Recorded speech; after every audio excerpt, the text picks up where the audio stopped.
Hey guys, welcome to the Yuumiverse podcast. Today I have a special guest here. Oh, I'm here with Tachi, who's my husband. He got title with me as a tank. He played VDH in Dragonflight season 3 and 4. He quit last season, but he's back again playing this season as VDH as well. Hi. I guess I could be introduced in less than 10 seconds. I didn't know that, but there you go. I don't really have much else to add there, but I'm a tank. I play VDH and a little bit of PPAL, but outside of that, I've been like dabbling in a little bit of DPS. I mostly only play Mythic Plus. I do not do a lot of raiding. I did like raiding up to like AOTC and like first two Mythic this season. And I did a little bit of Mythic raiding with some guilds in previous tier, but nothing serious. All right, sounds good. And then I will let Shindigs introduce himself. Hello, I'm Shindigs. I am a big time rogue enjoyer and have been doing high level Mythic Plus and raiding over the past few seasons. Raid, been Hall of Fame raiding for the past 2 seasons, so Nurbar Palace and now Liberation of Undermine. And I've gone title on the rogue the past last season, and then also in season 3. But I didn't play much in season 4. So high level PvE content, playing Rogue. That's kind of my shtick. And then all three specs. But happy to be here. Yeah, Yeah. I'll play whatever as long as it's a yellow class.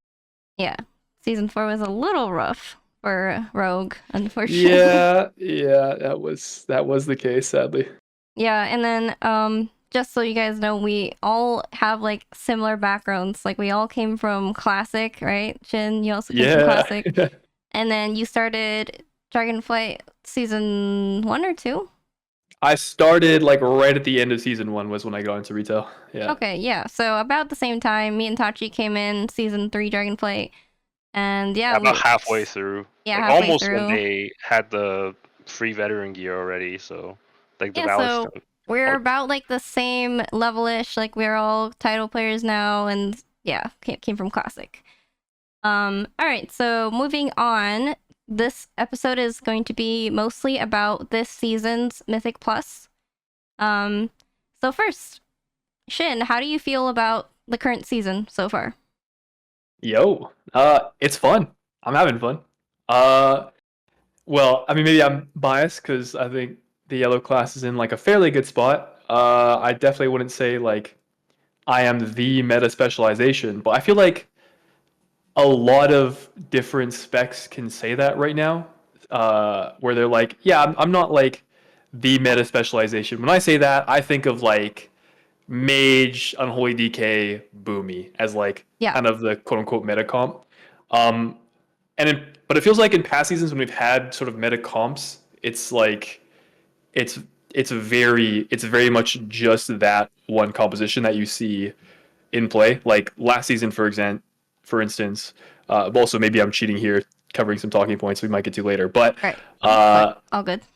It was like you had to have enhanced disc, prop pal, and og, and that was like a must-have. But this season, it's like there are a lot of different classes pushing high-level keys, and like from my own experience, I've been playing with like 2 different compositions. I play with Flames, and we play like VDH, Disc Priest, Ellie Sham, and like usually Unholy DK or some other spec. And we've found success with that comp.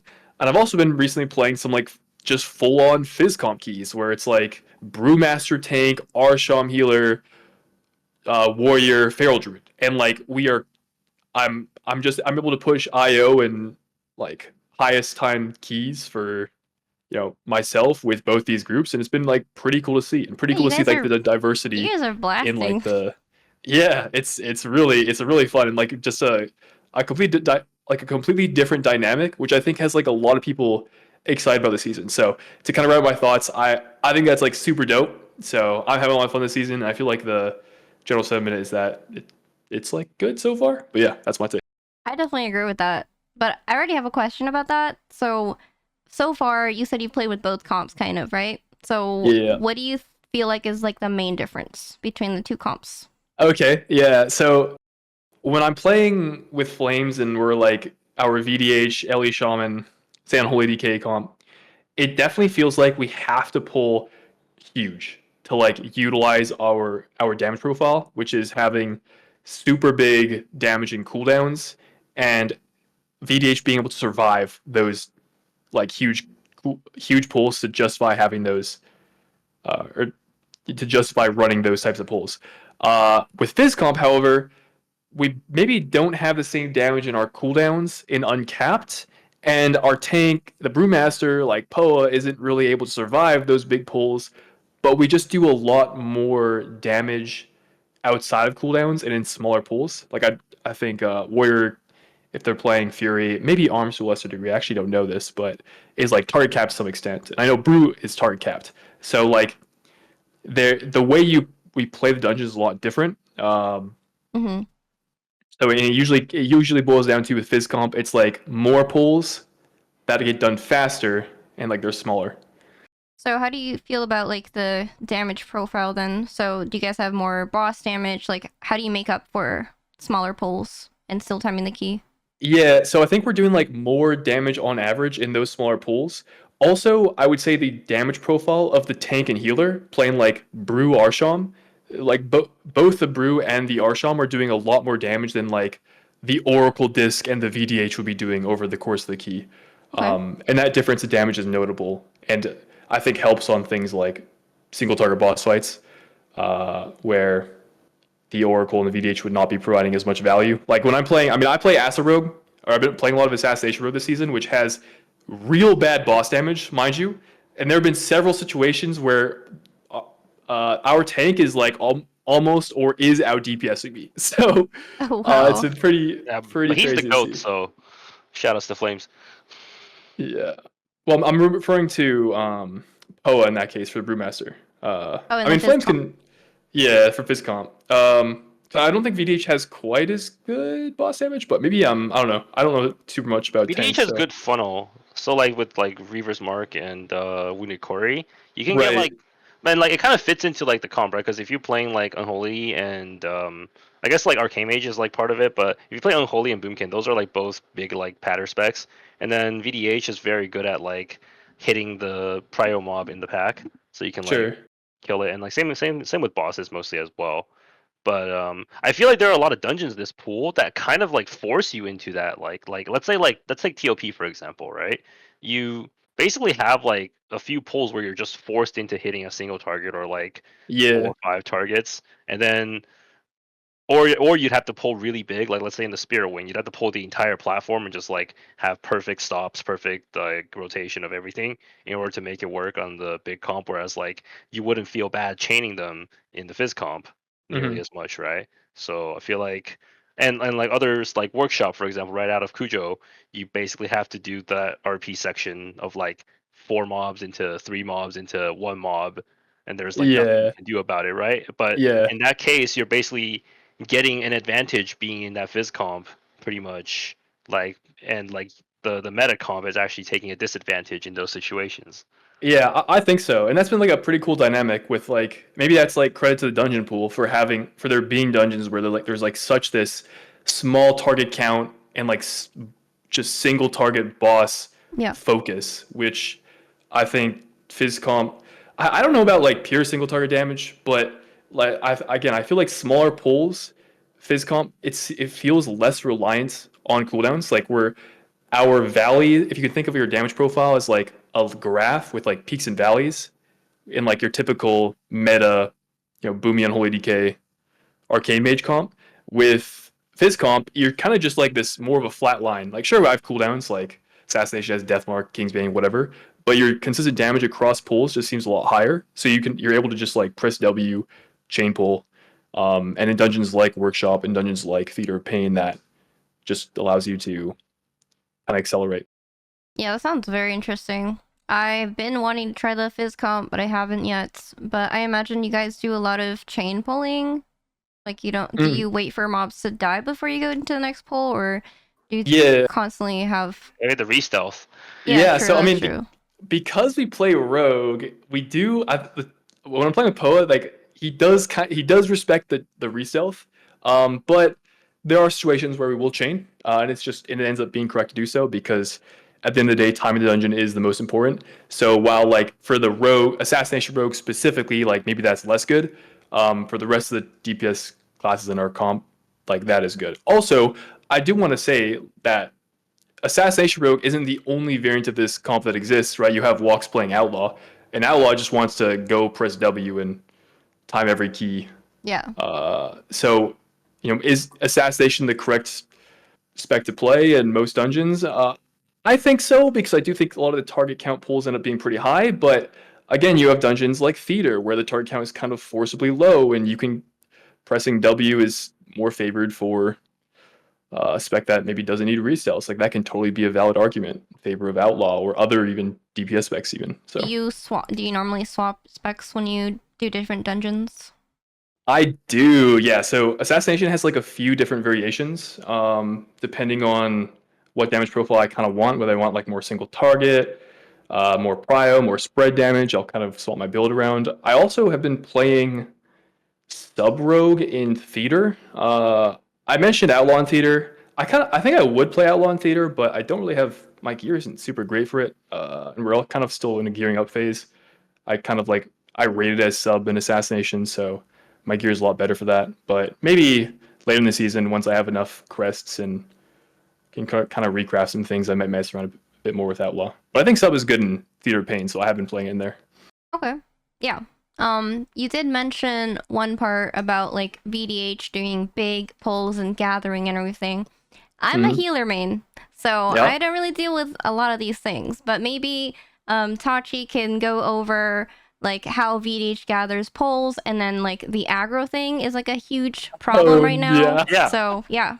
So doesn't Rogue actually help with aggro a bit because you have tricks? You do, yeah. Right. It's kind of fake though. At least Mm-hmm. we're playing Assassination. You only have 6 seconds of misdirect, and at the start of the pull, you're just like applying dots, that don't have like instant threat gen. So if that part isn't as good, but if you ever play sub like I do in top or outlaw, you actually have permanent tricks. So Okay, that's huge. Yeah, big benefit. Yeah, so VDH threat, I think like anyone that's played with VDH has suffered to it to a certain extent as like, obviously Reaver's Glaive doesn't generate any threat. If you're just tossing it to pull something, it just doesn't do anything. And then there's like sometimes buggy interactions with like Sigil of Flame and all that kind of stuff. And just overall, your threat gen is not that high. And what I had to do, especially now with playing with the Enhanced Shaman, right? And this will be the same with playing with an Arcane Mage, but Arcane Mage would be, first of all, being ranged, which gives you time to taunt something in case something does get ripped off, or they could just invis or whatnot, right? But playing with an Enhanced Shaman, you basically have to constantly have a slash assist macro to like, because you're in a pack of like 15, 20 mobs. It's really hard to pick out the one thing. It's like, oh, I gotta target this shredder in the first pull of Floodgate. It's sometimes very hard to do that. So then you gotta have the slash assist macro on the Enhanced Shaman, so that the moment he like goes in, you gather all the stuff, and then you get a nice Fel Dev in on everything. Then you have to slash assist, then then you put the Reaver Spark on the focus target, and then you do your AoE from there. Wait, what do you mean by slash assist?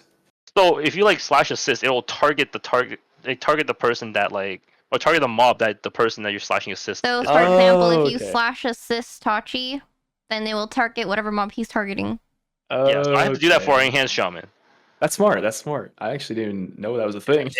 It's a matter of survival. It's either that or he cannot play the game. Yeah. So okay, it's funny you bring that up.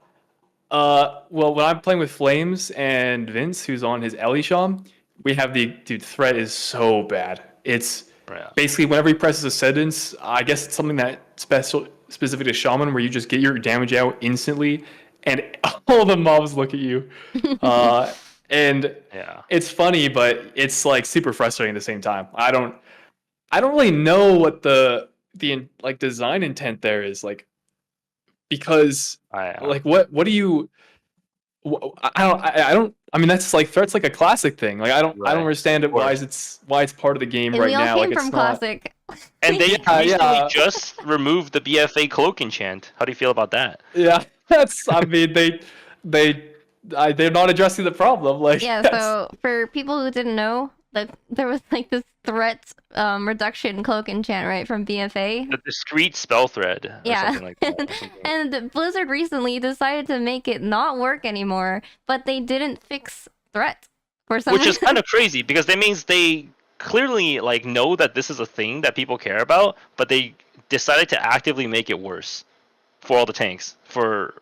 I have no idea yeah. why. I mean, I do think like having really old enchants like that be relevant in the game now is kind of goofy. So like I get them removing that, but yeah, at the same time, this like elephant in the room, are we gonna address the threat issue? I don't know. I mean, I'm trying to imagine like would that would it ever be a good thing to make threat meaningful where like you want your tank to lose threat at some point? Like maybe okay, what could be a good thing of that? Well, maybe your tank's doing their damage rotation wrong and like oh they lose threat. Okay, well then that could be like a meaningful learning moment. But we're at a point where like I don't know. It feels like I mean I consider myself like a pretty capable key doer, and you know Yeah. I'm trying to do 17s and 18s, playing with Flames and Vince, Right. in like a full 5 stack, and we're having like our shaman is pulling threat like every other pool. Yeah. It's insane. I don't like borderline unplayable if you're one of these like upfront damage classes. Pretty I much. Are you just supposed to like not sit there and not press any buttons? I Yeah. mean that's And like also you have to like think about like how much percent like of the tank DPS rotation do you need to play correctly for it to be okay to like not have a threat be ripped off? Like so is it 50%? Is it 60%? But because right now a tank can be playing like maybe even like up to 70, 75%, 80% rotational perfection and still have threat ripped off. And I feel like that's kind of ridiculous because the tank is also like especially VDH, right, with the biggest problem is responsible for a lot of stops, a lot of yeah like sigils and all that. And every time you press a sigil, you feel like, man, I could have been pressing a damage thing to generate more threat, but I have to sigil of chance, I have to sigil of silence, I have to nova or whatever, and then yeah you're just generating no threat during that time, and it sucks. But like the problem is right now that threshold is way too high. Like yeah, you can have players that are not rotationally like super adept yet at doing the Eldrazi rotation or whatnot. Maybe like if they're like literally not playing the game, like AFK 30-40%, then yeah, maybe they get threat ripped off and then they figure out how to play better. That's fine. But for players that are very capable doing the rotation nearly like to how much like a human being is expected to do so while also considering all the other factors and still having threat being ripped off quite consistently, I think that's problematic. yeah I agree. Was this an I issue in season 3 and 4 Dragonflight? Because VDH was meta at the time. No, it wasn't as bad because in season 4 all the meta classes were ranged, right? Pretty much there wasn't really like a enhanced shaman kind of deal. I guess like Ellie shaman is even worse because like the Well, way But that they was do like the damage. threat on VDH itself bad? Only sigil of flame was buggy, but I think if you just played, it was fine. And also, like for most of the dungeons, you play Spirit Bomb, and like right now, I think the most standard Eldrazi build does not play Spirit Bomb. I mean, you can play Spirit Bomb, but the problem is now you have to give up a lot of stuff. You have to give up either damage options, you have to give up survivability options, or you just play Fellsguard, but then you lose the funnel. So then a lot of your damage profile just wouldn't make sense for some of the dungeons. So it's kind of like you're giving up something no matter what. Whereas in like the previous seasons, you kind of had this like you were okay playing this one size fits all spec that you didn't have to give up too much in, right? But if threat wasn't an issue, then I think a lot of VDHs would probably opt to not take Spirit Bomb, just so like Eldrazi, for example, right? Just so that they can like have an easier time not considering the rotation. Because Spirit Bomb is also like another layer of rotational mastery that you have to do, and Eldrazi is already kind of hard for the average player to like get into because you have this management of your Reaver's Glaive. You have to react to your two-set proc on when it resets the hunt, and you don't want to like munch Reaver's Glaive by like hunting when the charges are already stacked up, right? So it's already kind of hard. And then on top of that, you have to manage Spirit Bomb, which is like if you press Spirit Bomb with like not enough souls, then you basically just kind of did a big no-no, right? And a lot of times people are fumbling their buttons, not really knowing what's the next button to press. And when you're playing Spirit Bomb wrong, it's a big downside compared to just simply playing no Spirit Bomb. So I think the problem is this season particularly, you have to give up something. And Yeah. yeah. I don't remember in my time playing this game for it ever being like this big of an issue. I don't remember at all when like Dragonflight season 3. I mean, I'm playing Rogue. Usually, it's not something like I come across, but like at least the people when I was playing Phys Comp back then, and I don't remember ever that really being a deal. Melee comp. In last season, I remember I played with Vince as well. Ellie Shaman. Ellie had like, I mean, you could play like 3-minute Ascendant Spy Masters or something crazy and have like really high peaks. And in those instances, like sometimes he might pull threat, but yeah, not. Paladin is better, right? Yeah, it In was dealing with those never situations. nearly as We had a frequent. little bit of threat issues with Enhance, but we had Timelessness and we had that's Prop right. Paladin. So Oh, But if you're you played Og. That's also a thing. You had Timelessness. yep, How about exactly. Yeah, that's yeah. meaningful as well. The only situation where I can think of that this was a problem was, let's say, Season 4, Alcathar Academy, first pull, and then you're playing with a Destro lock. That's the only time I thought about where this season where you would have, like this expansion where you would have like a big threat issue that is just like not resolvable. Is the Destro lock just cranking like the War Within levels of damage on that pull, and then you're like, well, what am I supposed to do about that? But outside of that, I don't think there has been a Dragonflight threat issue as big. And actually, I like the point you brought up, Tachi, about how like most VDHs probably wouldn't play Spear Bomb if they didn't need to for threat. And I think just like having to play around your threat, like to that significant degree kind of sucks. Like I don't hate the exchange between like or like trying to juggle your talents based on like what your group needs, right? Whether maybe you're like leaning more into survivability for one key and then more into your utility for another key.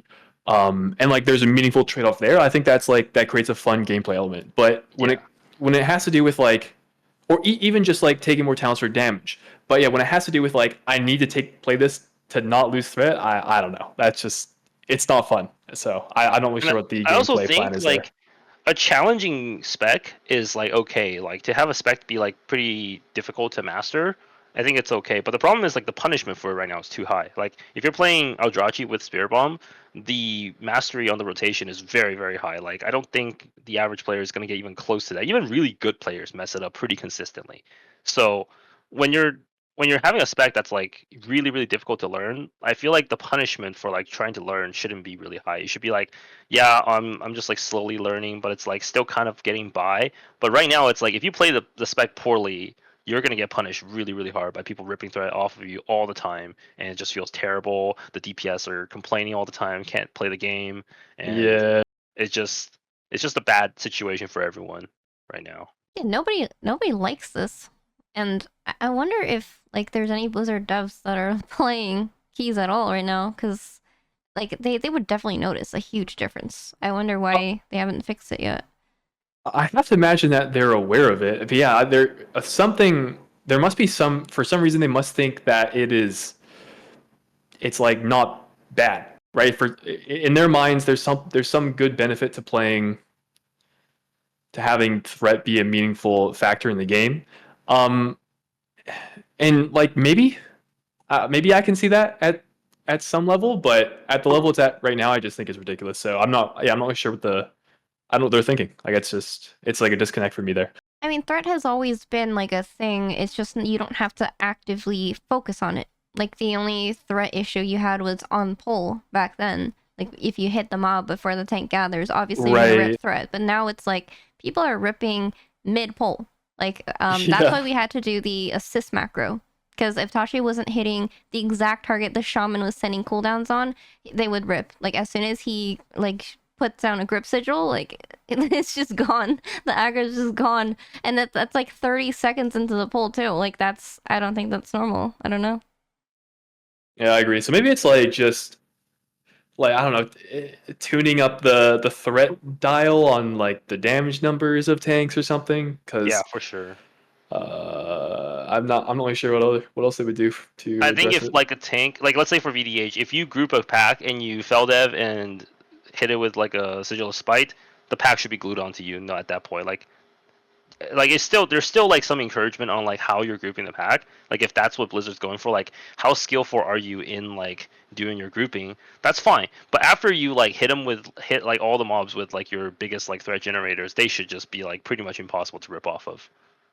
That would kind of fix it And a little bit. they should also nerf some DPS threat. Like if you're playing with a Dev Evoker, they rip really easily.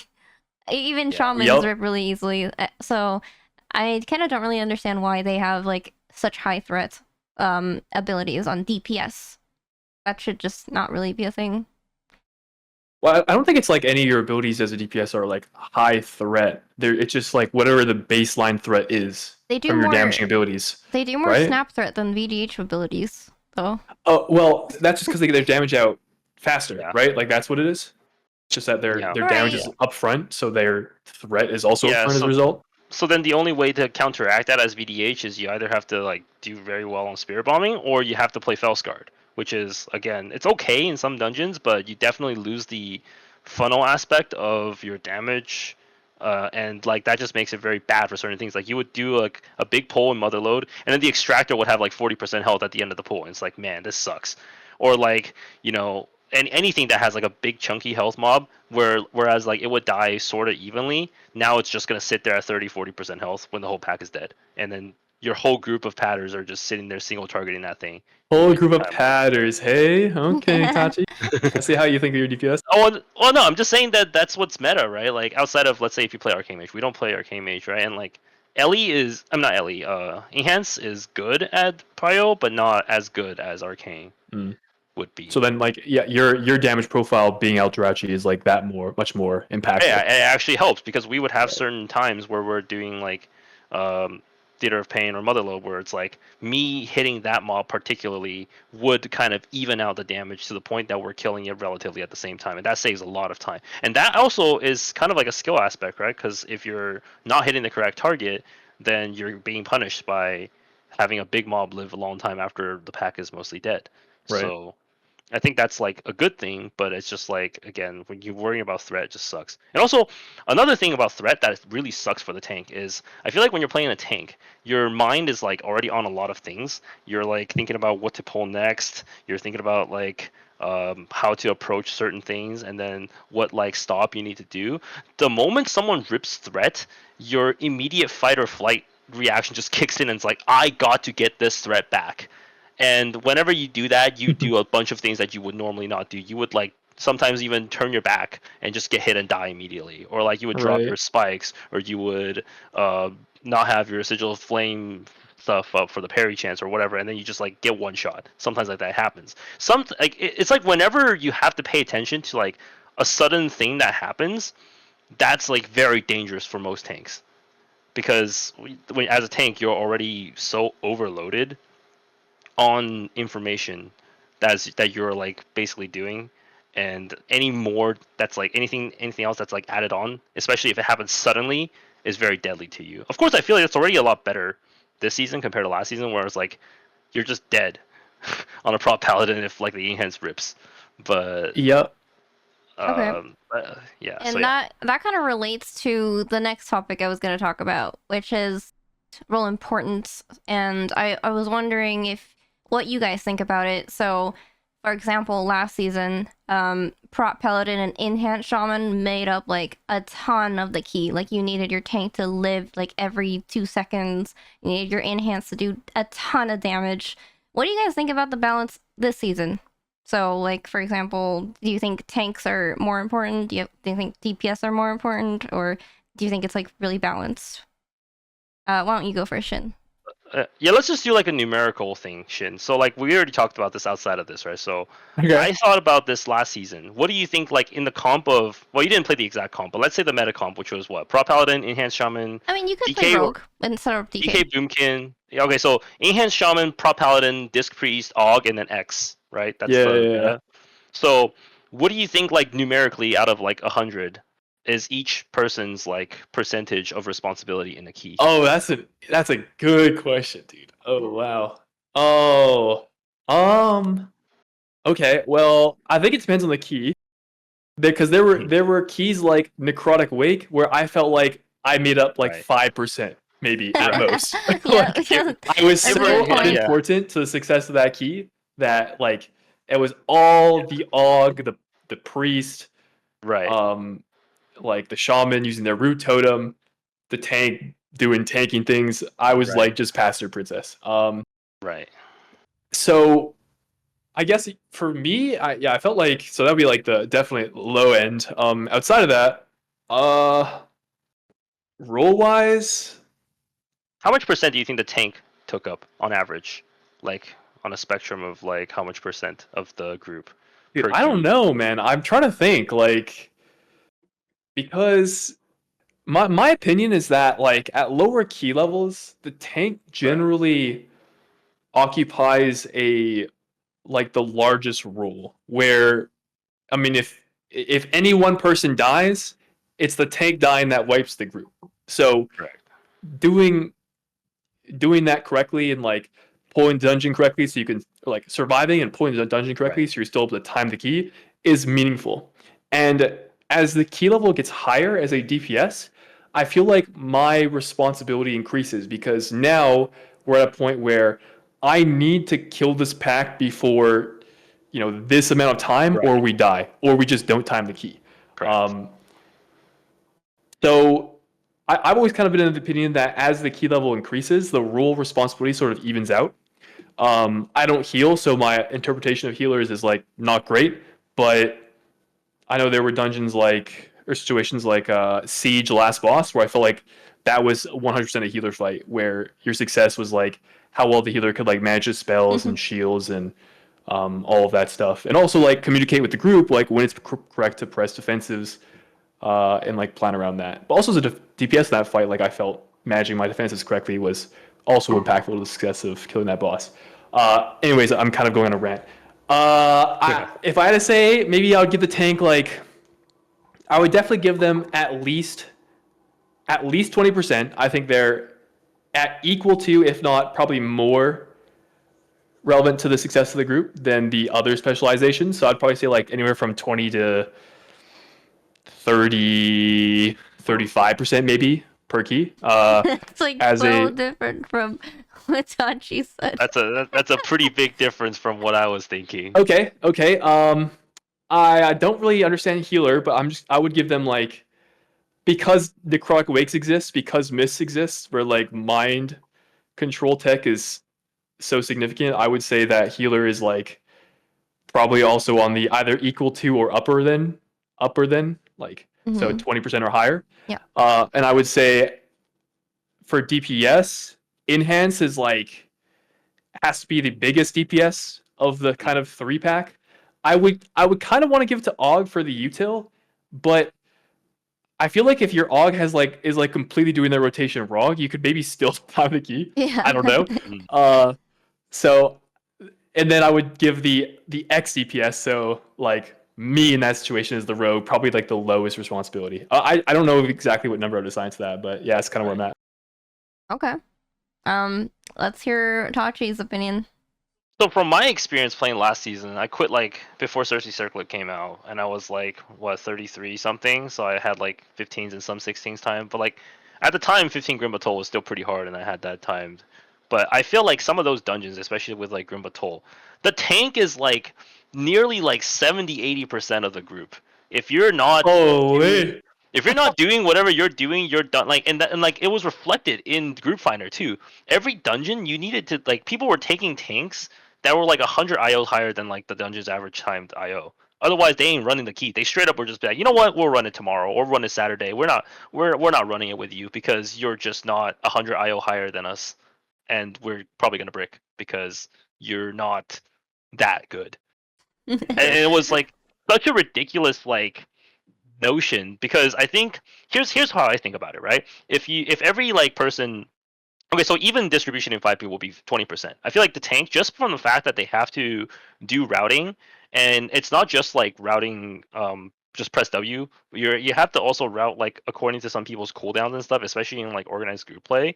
I feel like Sure. that part and like a lot of research has to go into that. Like watching, like obviously, unless if you're like some of the best players that can straight up cook routes and just run it and be successful about it, then those people are just they're just built diff. But the average person probably gets their tank routes from one of three probably sources. They probably get it from either Yoda or Kira or some Chinese video, right?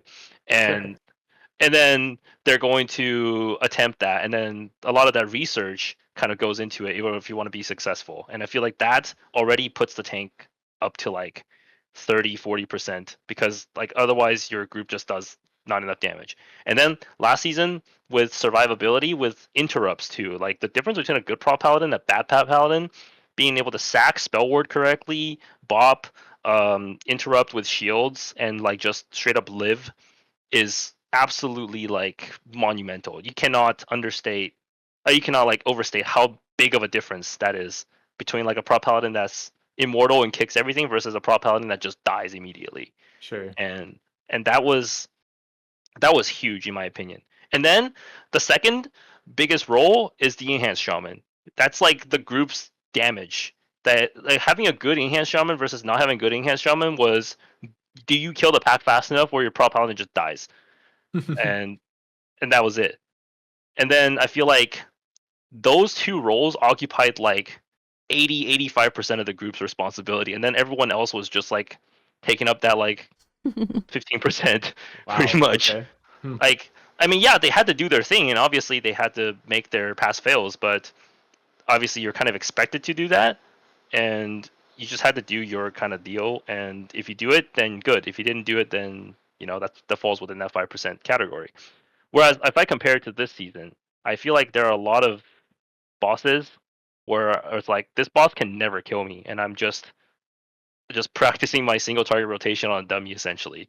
But I feel like that's actually pretty healthy because the tank is already so challenged in many parts of the dungeon that having these like break parts in a dungeon for the tank is actually like relatively good for, and that like kind of shifts the percentage responsibility away from the tank, right? So for example, let's say Dark Flame.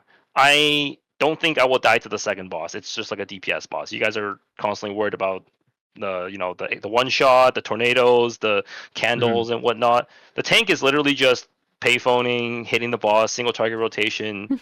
But before then, they had to do a lot of challenging pulls, right? They had to do big pulls that hurt them very big. They had to kite back, watch the bonk and all that kind of stuff, and then kick, all sorts of things, right? So I feel like the tank is already challenged enough in the dungeon on average that having these break times for them is pretty healthy.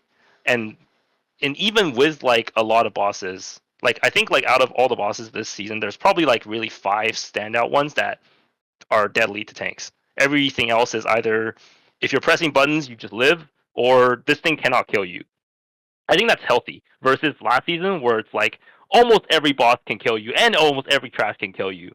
And it's like, that's pretty crazy to me that Right.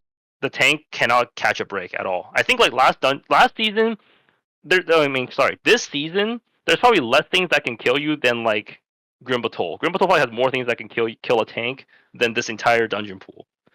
So Yeah. I Okay. think, As someone who played both healer and tank last season, I got a title on my tank last season as well. And from like just my own experience, when I was playing healer, it was more like, well, let's hope my tank doesn't die. And then tank dies, and then keys bricks. Okay. Like it is kind of like frustrating. I'm not blaming the tank, but it is like that's literally how the season was, and how it felt.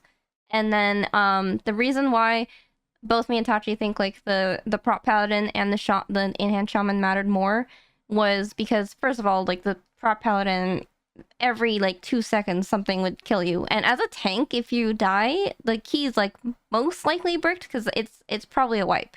And and then as enhanced shaman, you definitely want to have enough damage. So I had like this period of time, like a month of last season, where we didn't really have a consistent shaman to play with, and we would notice a huge difference whenever we had a high DPS shaman versus a not like a low DPS shaman, we would literally go from like not timing the key with no deaths to basically like timing it by 3 minutes with just a good shaman, and that was like a huge difference that like I couldn't really control.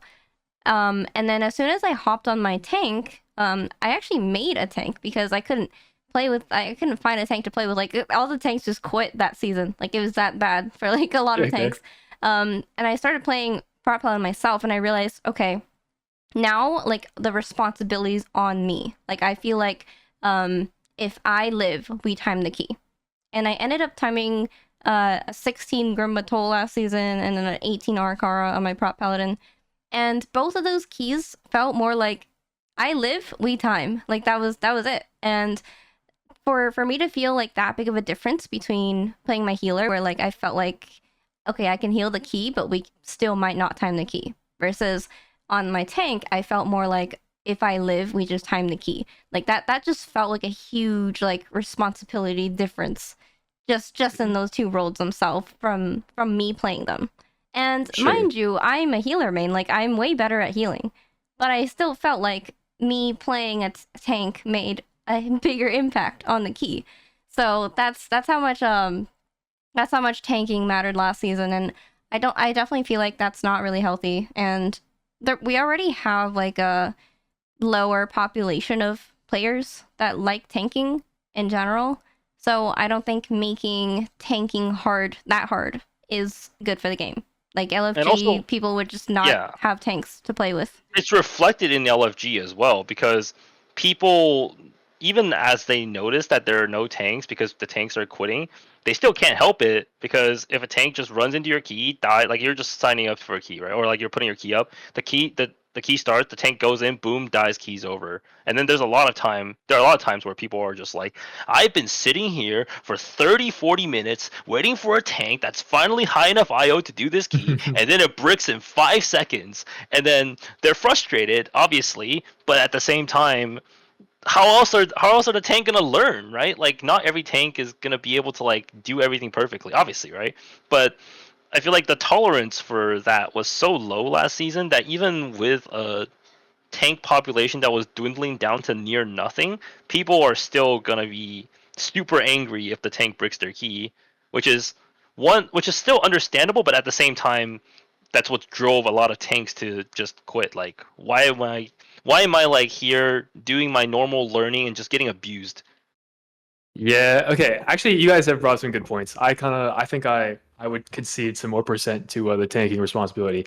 And also like thinking back on it too, Prop Pally was like, I mean, Prop Pally like even this season is like squishy relative to like VDH. I think that was interesting is like you're playing a kind of squishy tank. I don't know if there were like more tanky tanks in the dungeon pool last season. I'm not super familiar. I think it's Last weird. season just favored prop paladin more because things that one shot you, prop paladin could just like ardent or bubble. Yeah. And also like it helped your group survive. Like as a prop paladin, you're kind of like a superstar, right? You had Sack, you had Yep. Bop, Spell whatever ward. the magic one is, spell ward. You could You wog could people. wog. Like last yeah, season you were was literally the just first like time. you could kick everything. So like you were basically this like Superman in your group, which VDH now, like after utility has been so heavily gutted, you can still do stuff with VDH, but I feel like it's more like comparatively your success in your group, like you have to kind of lean into your group doing more of the work as VDH. Prop Pally still has all the same stuff this season. It's just like insanely squishy, so people like I guess aren't really playing it. Well, they gave back a lot of the utility to like VDH, right? Because last season it was really polarizingly bad because it was just after they made the changes to stops. How like after you stop something, they just instantly recast instead of going on a cooldown. Mm-hmm. So then that's the first time where like, because VDH was really powerful because they had like what 8-9 stops in their pockets, right? And they could just keep stopping a pack, and then once you stop it, and it just doesn't recast back in Dragonflight. That's huge. But if you just stop something and then it recasts right after it, it's terrible. Especially with like some of the mobs, like the Grimbatol again. I'm just gonna keep going back to Grimbatol because it's just horrible. Shadow Flame Slash, right? You pop a defensive, and then your Aug's like, I gotta knock it up, I gotta push it away or something, and then your defensive falls off. Shadow Flame Slash hits you 4 damage, you're just dead.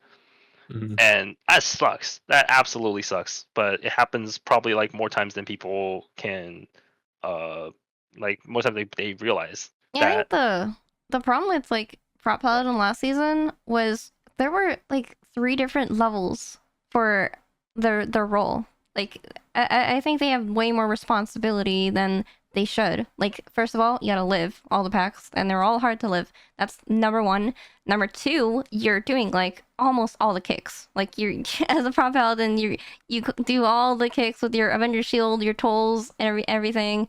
Maybe Og can help out with like stops and stuff, and maybe Shaman can help, but you're doing so many stops, you're doing so many like survivability, and then on top of that, like a really good Prop Paladin can also do all the sacks, all the off healing, all the spell warding, all that utility stuff.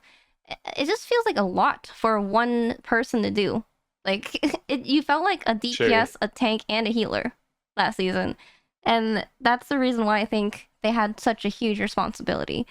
And I definitely think it's better this season. Like, I don't feel like VDH is that much of like a different role. I think they have mainly the tank role.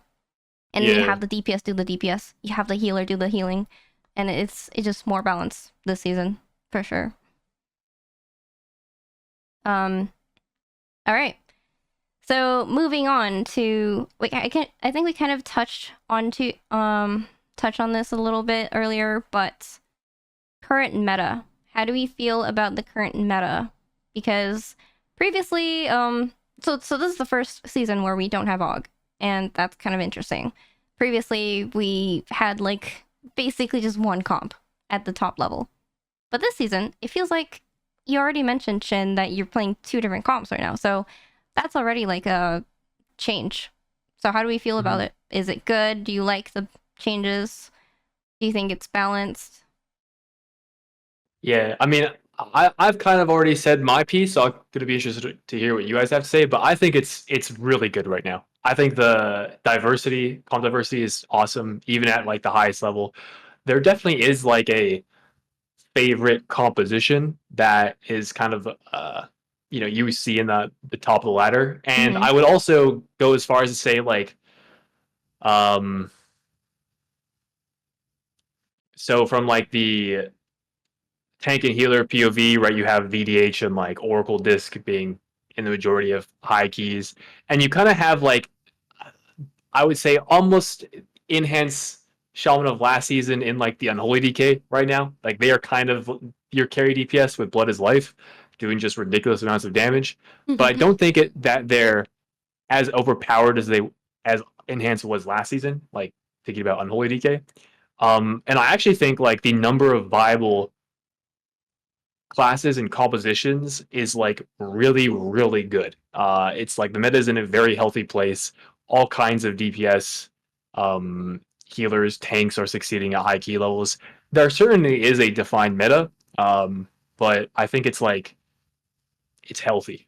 So that's sort of where I'm at. Okay. What does Tachi think? Yeah, I think it's like a pretty consistent like agreement that like everyone thinks that having a balanced meta is good.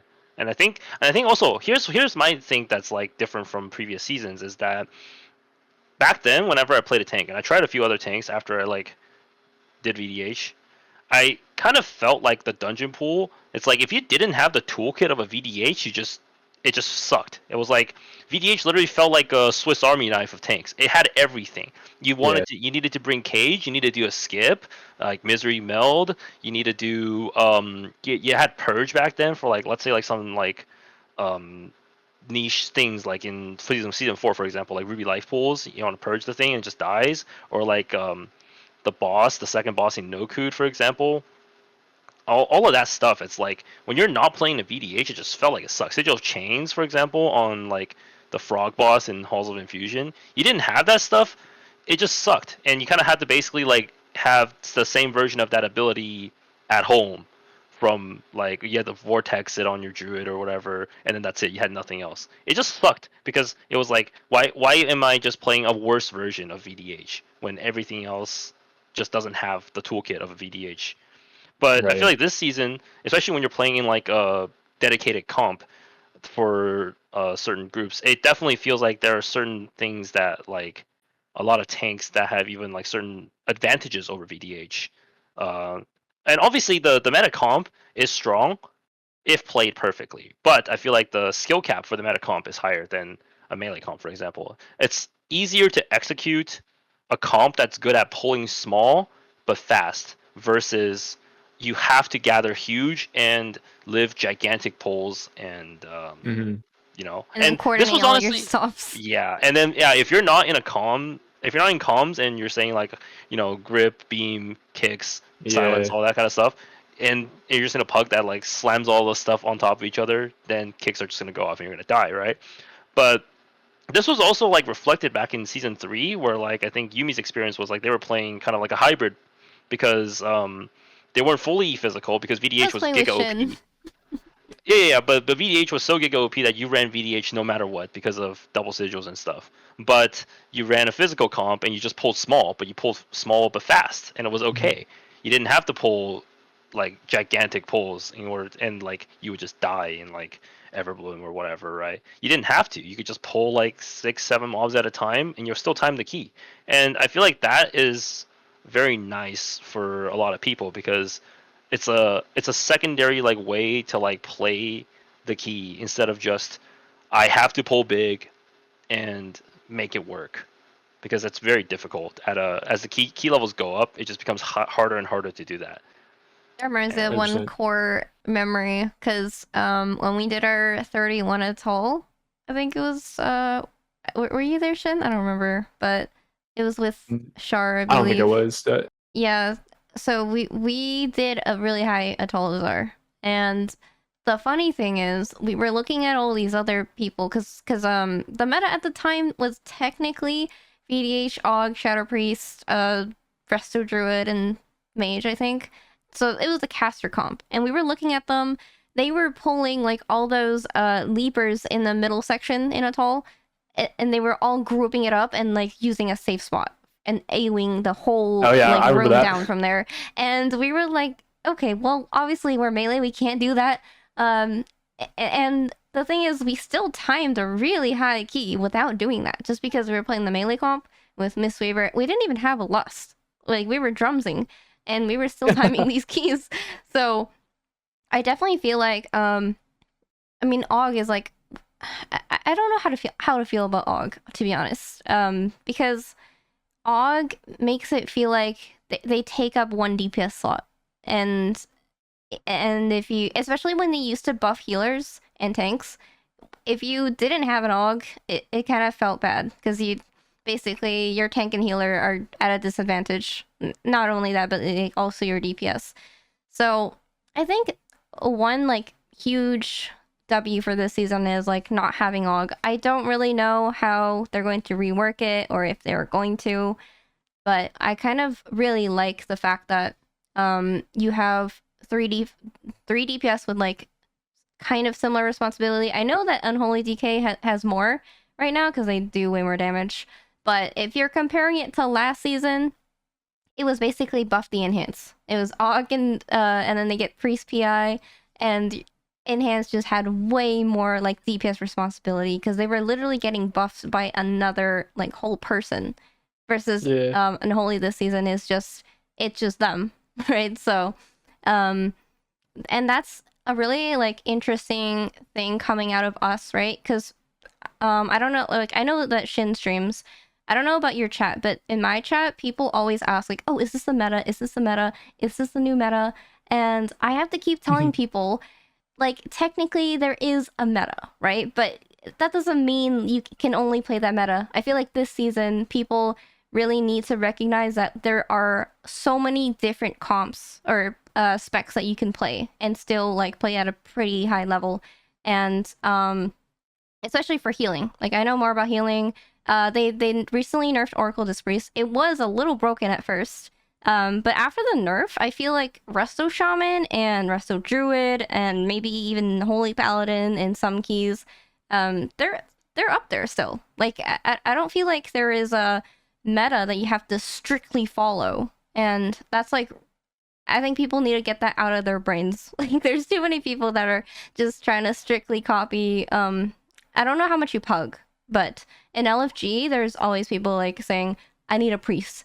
Looking for priest only or looking Yeah. for DK only. And I don't know how to tell people this, but this season, I think you should honestly just play whatever you want to play. Right? What do you guys think about Yeah. that? Like, do you guys think people are too meta brained and I think that part's just too hard to fix, right? Like when you have people that don't really like consider they don't have the knowledge to know like how to put a comp together, so they're just going to take what everyone else is doing, and that's just what's comfortable to most people, Yeah. right? They don't really even they probably don't even understand why the meta comp works together, and maybe the prerequisite to how the meta comp works is you need this near seamless level of like cohesiveness to make the powerful like specs work together. But then like they think that, oh, we just slap this, slap these colors in the same group finder, we time key. And that's not necessarily true. Honestly, probably worse in some cases. And Oh, we're it talking at has to like be different worse. key. Imagine It's like, like different key levels, right? Yeah. dude, there's no way you're gonna like just beam at the right time and sigil at the Yeah, right time, and then I have all the kicks go off because we don't have any kicks outside of I've that. done like keys where the boomkin just uses beam as a single kick, like only. It's like there's like a thing, something's casting beam, and I'm like, oh, well, I guess. Hachi gets Like, so triggered by that because it's like I'm supposed to grip into beam, but we're not doing it because it's a pug. But yeah, it's kind of sad because like as you mentioned, the physical comp is really nice to play because it's like smaller poles and stuff, and I feel like people would find more success doing like maybe playing some other comps, and okay, instead they're trying to copy like these meta comps and like pulling big and like I don't think pugs can really pull it off. Like maybe like a slight chance, but they would just have more success playing the other comp. what do you think Yeah, about the? Okay, go for it. Sorry. I was gonna say, I think there's always gonna be some trickle down from what the like top performing Mythic Plus groups play. So like some of that meta trickle to lower key levels and in LFG is unavoidable. Like it's inevitable. It's going to happen regardless of what kind of season it is. But I think that like my perspective on this season is that it is a lot less strict. Like, yes, that meta still exists and people will tend to want to cater to it, but it's much more like it's much more open. You see people playing different specs and succeeding at them.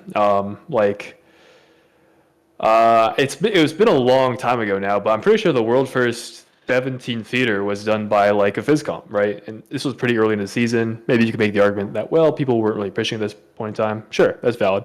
But like I it wouldn't surprise me if like the highest theater to be timed ended up just running some like completely different comp because like that dungeon is so specific in the sense that you can't just do all these uncapped humongous pulls.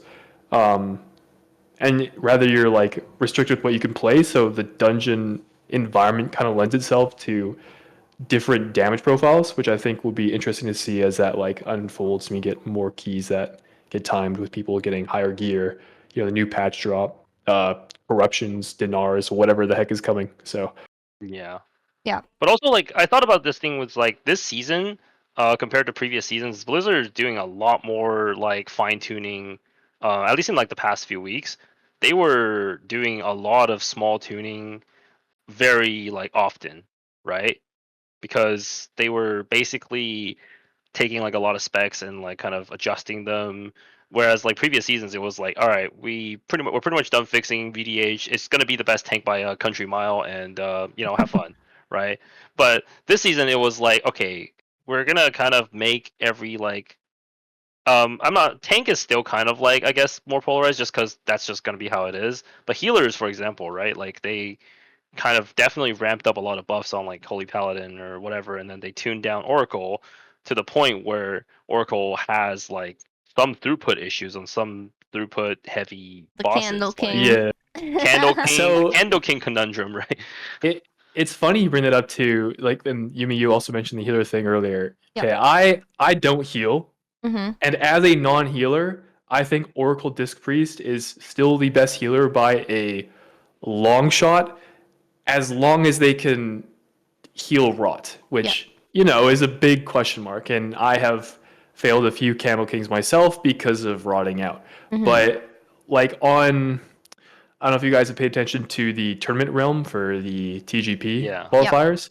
Like there have been 21 Darkflame Clefs time with Oracle Priest, right? Like, and if that is a healing, like healing that they're capable of, then basically nothing is stopping them, because outside of rot, shields are just so insanely broken, preventing one shots, enabling your DPS to live mechanics they may otherwise not be able to. Like that's just such a humongous quality of life to have in your Mythic Plus group. Yep, I agree, and you're basically on the mark with that. The only reason why I mentioned that like some other classes could maybe keep up, like Resto Shaman, Resto Druid, Mistweaver, is because of their throughput. So yes, there have been like Oracle Disc Priest at times, 21 Darkflame on the tournament realm. However, it's just like they just have less like rot damage healing, and Sure. that is going to be the reason that prevents a lot of like average players to try and like heal that as Oracle Disc. Sure. And that is, and like you said, as long as you live the rot damage, then Oracle would be good. And I think after the nerf, that is like a huge concern now. And you basically have to play really well. Like even really good Disc Priests have a really hard time healing fights like that. I was watching. So I was watching like Drogo. He's a TGP healer, and he even mentioned how like Disc Priest is very hard on the Candle King, and some people might just not want to go with that. I mean, if you're trying to go for title, right, you're not going to need like maybe title keys are going to be like 1920 by the end of the season. But you're not going to need like 24s and 25s or whatever. So I guess like shields are really nice, but if you just want to like get through with healing, like you can play any healer pretty much. Sure. But yeah, I agree. If you're trying to push like really high keys, the shielding is like so much value. And I kind of wish that they would nerf the shielding part more when they nerfed Oracle, rather than like the penance is what really nerfed the throughput of Oracle, because they relied on penance a lot for their like rot kind of sustain healing. And that kind of like evens it out, but like I think the problem is good players are still going to play Oracle, and they can do it, but it's just gonna make like the average healer suffer a lot more. And I don't really know if people can still heal the rot damage. Like we recently just progged an 18 Dark Flame in our group, and I was trying to heal that fight. I think overall it's still healable, obviously, but it's definitely not like, you definitely have to like plan everything out. Like there's no way you can kind of just skim through that. While on a Resto Shaman, you could probably like just eyeball it and he still heal through it. Have you seen people just use MRT nodes for that boss now? Like I literally see people use MRT nodes for like all their cooldowns and everything just for that boss. Yeah, I mean, crazy. I would believe it. That's just how tough of a fight it is. I know. Yeah, like with when I'm playing with Tyler healing, so like our Disc Priests with like Flames and Vince, VDH and Ellie, and like Unholy DK or sometimes Dev. We have not killed that boss in 18, just straight up. Oh wow. We've gone close. I think we had like a 10% wipe. We started falling apart, but yeah, I think unless you kind of plan stuff out ahead of time with both of your own cooldowns and also with like personals that the rest of the people in the group need to use to like make up for moments of like your lack of throughput, like that becomes essential. Whereas, yeah, when I did that place on a 17, well, I haven't done it on an 18 with an Arsham, but I've done it on a 17 with an Arsham, and I just felt a lot safer for sure. Yeah, they definitely have like higher like raw throughputs. And I think Resto Shaman could kind of compete. And the reason is because like they still have Ancestral Vigor and Downpour, which is like another 20% HP buff. Like that, giving effective HP or more HP in general is always going to be better than like healing HP up, because you want to like live true. one shots and stuff. So that's the reason why I think they could kind of compete. And then the second reason is because they bring mastery buff, and a lot of people are playing like DK, Boomkin, Mage, and they don't have mastery buff. True. Some people are playing Enhance, obviously, but I think Resto Shaman could fit in there. I've seen I forgot whose comp it was. Was it Aja that was playing Resto Shaman on Tournament Realm? They healed a 21 Dark Flame with that comp. They just had Resto Shaman instead of Disc, and mastery buff is really huge on all the DPS, especially in Holy DK. So yeah, that's a good point. that's the reason why I think like Resto Shaman could maybe compete. And then as you mentioned, like with Tyler, I was actually watching a bit of that, and I noticed you guys don't have a Boomkin, so your healer didn't have an Innervate. And that's like I remember you saying that. That's pretty bad. Like he was just going we procced that boss for like an hour yesterday. We finally killed it. The first pull was actually sad because we missed a fear kick. But then after we realized the shaman can actually kick every single one after the first two, and they can stack up their season wins. We went through every iteration. It was like, oh, the shaman can kick every one, but except the very first one that comes just slightly faster for whatever reason. Once they figured that out, it was so much easier because they had their like DR. They're stacking up, and then they could kick every single one. And I had Innervate also. I wanted to Tempered Potion for throughput, but I actually couldn't. I had the Mana Pot. But after an hour of prog, we finally like figured out the cooldowns and everything, and we killed the boss. So that was really accomplishing for me and for the group, because we were in there for a long time. We had 92 deaths. But yeah, like I think that's the reason why like it all ties back into this topic of like meta. I think people just blindly follow the meta, and they don't realize sometimes these comps are like kind of hard to execute, and you're just not going to be able to do it in like a pug normally. It's just there's just no way you're gonna coordinate like all your cooldowns that precisely in a pug, and like I just don't see that happening. But yeah, like Resto Shaman can definitely compete. Resto Druid maybe, depending on the comp. But yeah, moving on to the recent patch. So we got announcements about like crests, no more crest caps, 2 more upgrades in hero myth track, and then like 6 more item levels for crafted gear. I think those are really good changes. Would you agree with that? Like I think there's no more crest cap. Is that like in the game right now? No, it's soon. I think next week, or is it? No, I was like, oh shit! In 3 when weeks? they raise the eye level of everything. Yeah, when they raise the eye level of everything. Yeah, okay. I think this is actually like a pretty interesting. I think this is a pretty interesting idea, because like normally halfway through the season people get burnt out, and then there's like no more dopamine to be met. Like they're like all maxed out on gear, and then suddenly you bring in like another 2 item levels, and they're like, oh cool, now we can like get even stronger. Like I feel like that's pretty interesting. I don't know what you guys think. I think that's good, right? Just dubs all around. Yeah, the progressive drip feed of player power is definitely important to keep people interested in the game. Because I think especially for, I don't even want to say like the casual player base, but just for everyone that isn't like pushing like world first level keys, the idea that you're able to overcome certain key levels, or like the knowledge you'll be able to overcome certain key levels with slightly increased player power in the form of eye level, in the form of like your basic gear you might be able to get later with dinars, in the form of whatever else might get dropped, it keeps people coming back, and it keeps like the game healthy, where people are incentivized to play with this new gear they got because they're doing more damage, and it brings down the difficulty of the key slightly to where otherwise they would have had to maybe like prog it and attempt that one key 10, 20 times to time it.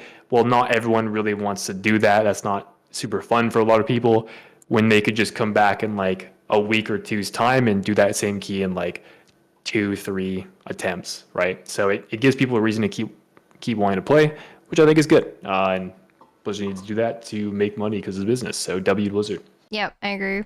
And I think like for people like us, like we're pushing keys right now, and then we get stuck at a certain point. I mean, not like exactly stuck, but like you said, we get to a point where we have to do like 20 keys to time it, and at that point it's like yeah, we're kind of getting bored.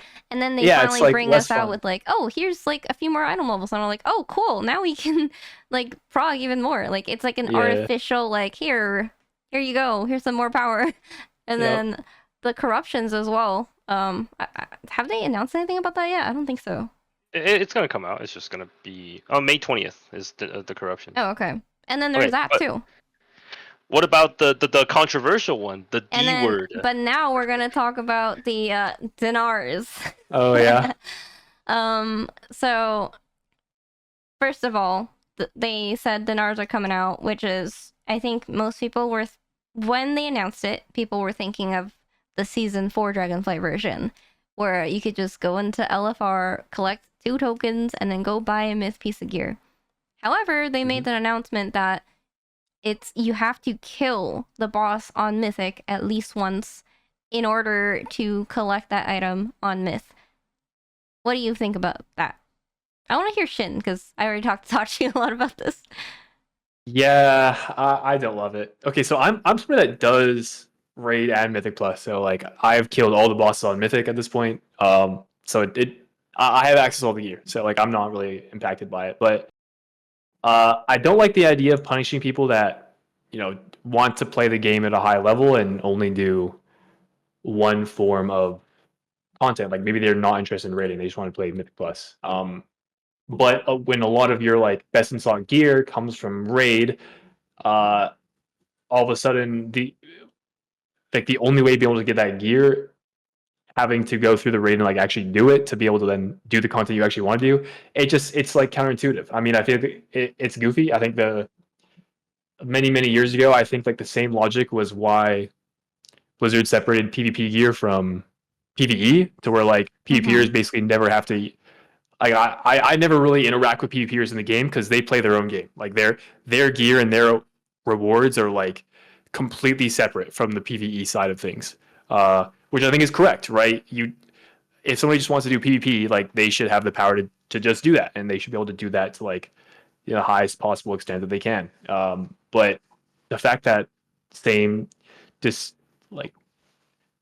I want to say distinguishment, but I don't think that's a word, doesn't exist for PvE between Raid and Mythic Plus. I think it just creates like an unhealthy environment. So I don't love that you have to kill Mythic bosses to be rewarded gear.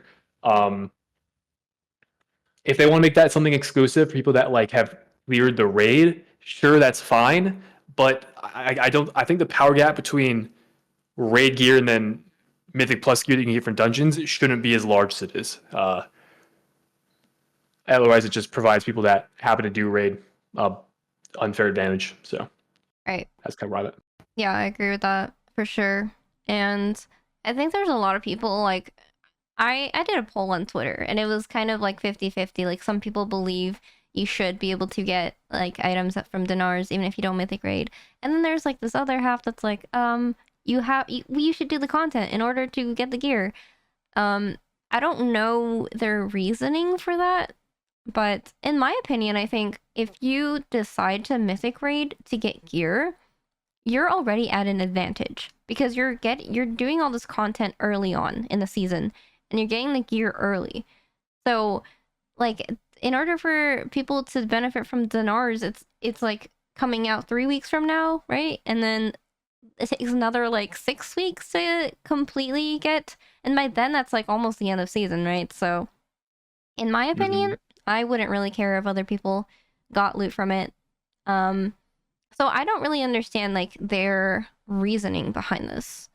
And I can't really say whether it's good or not, but in my opinion, I don't think it's good to force people to do content they don't want to do.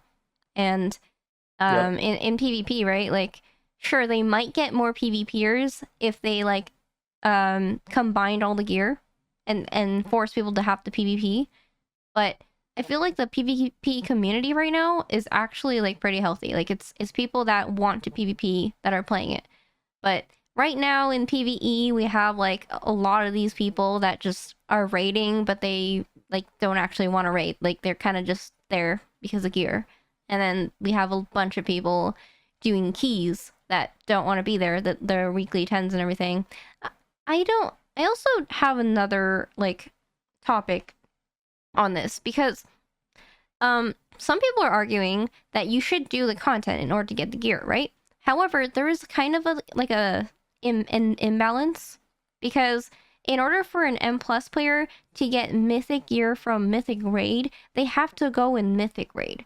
Versus if a raider wanted to get gear from M plus, they could just farm 10s. So there is kind of that kind of disparity there.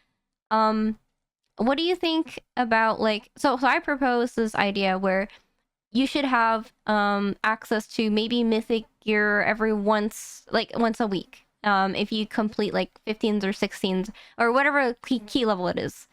What do you think of that idea? Okay, So, like, kind of balance that's it interesting. So like basically rewarding people for doing like especially difficult keys. Yeah. I mean, I think that'd be kind of difficult to scale around because if the key level remains stagnant, it would be like insanely difficult at the start of the season and then like super easy towards the end of the season. So I don't know if that would like level. Well, that would be I don't the know if they- same idea as mythic raiding, though, right? Because mythic raids always get nerfed, and then CE gets easier That is by the end of the true. season. So there's that. But I think generally the system right now is you can only get myth M plus gear from your vault, which means you have to get lucky. Like how many Yeah. people didn't get myth sack broods last season just because they didn't get lucky? It's like they're implementing this like bad luck prevention for raid, but there's no such thing in Mythic Plus, right? So I think it feels kind of unfair. Yeah, well, it's like actually, I really like the comparison you made where like um for Mythic, if you're a Mythic Pluser and you want to get raid gear, you have to like clear Mythic raid. But if you want to get Mythic Plus gear as a raider, you just have to do weekly 10s. Like it's such a disparity. Yeah. But I think that what I want to mention is I think that showcases just kind of like where Blizzard is at and like kind of how they view PvE. 'Cause I do think raid is like Blizzard's baby. Like that is where they put their attention. That is what they care about. That is what they balance classes around. Like as a primary measure, especially earlier in the season. And I think that's always kind of been a focal point in World of Warcraft is the raid. And so I don't know if they would ever like move away from that. I do think the Mythic Plus community, well, I mean, since I've been playing the game, has been, I want to say growing, or it's like a more prevalent part of the PvE scene. I would agree with that. I do think it has gotten like more attention. Like there has been specific balancing for Mythic Plus that has like taken place over the past several seasons I've been playing. Where was I going with this? But yeah, like I'm not. So I do think it would.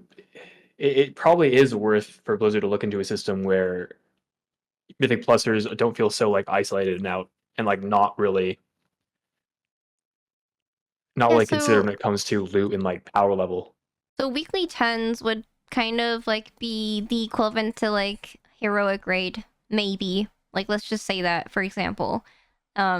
So if they were to do something that allows like M plusers to get gear from mythic raiding, without mythic raiding, maybe they could do a system where they clear heroic and they don't get any drops from heroic raid, but then their vault could spawn like mythic gear. I don't know if that's like a good idea, but that would be the equivalent. Because like right now, right, you can, as a raider, you can do plus 10s, and then mythic gear could appear in your vault. Yeah. So yeah, I don't know if that's a good idea, but that would be the equivalent. Sure. For now, I think in terms of the dinar system, I think M plus players should get some sort of like dinars. Like maybe instead of getting sockets from your vault every week, you can get like a token.